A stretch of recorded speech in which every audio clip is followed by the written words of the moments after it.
Eo amin'ny fifandraisana Madagasikara sy ny firenena vahiny kosa noraisiny filohan'ny Repoblika Malagasy Andriamatoa Erajonaramapianina tamin'ity androandroany ity ny lefitry ny sekretera mpanjakana Amerikanina izay misahana ny fitantanana sy ny fampitaovana mba hamatotra ny fiaraha-miasa misy eo amin'ny firenena rotonta dia tokony apetraka ny fifampitokisana izay moa no isan'ny songadina atao anatin'ny fiaonan'ny rotonta.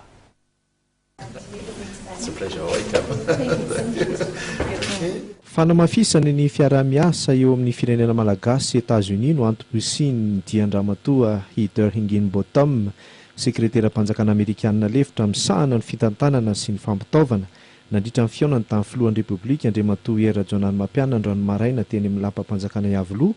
dia voaresaka ny fanjakana tsaran-tantana ny fanamby rehetra momba ny fampandrosoana ary koa ny fikajiana ny tontolo iainana ary ny fitantanana ny arena voajanahary. We talked this morning about the importance of political stability in this country, and we want to work together to ensure.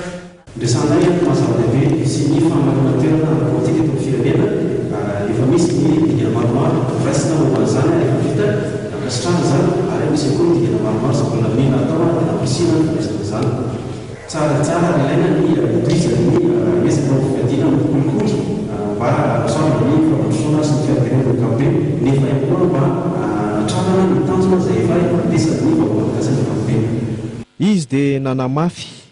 Ramatoa Heather Higginbotham fa anisany hojerena akaiky ny fanampiana sy ny famatsim-bola ny firenena Malagasy, marihana fa manohana ny tetikasa momba ny ady amin'ny fanondranana tsokosoko ny andramena i États-Unis.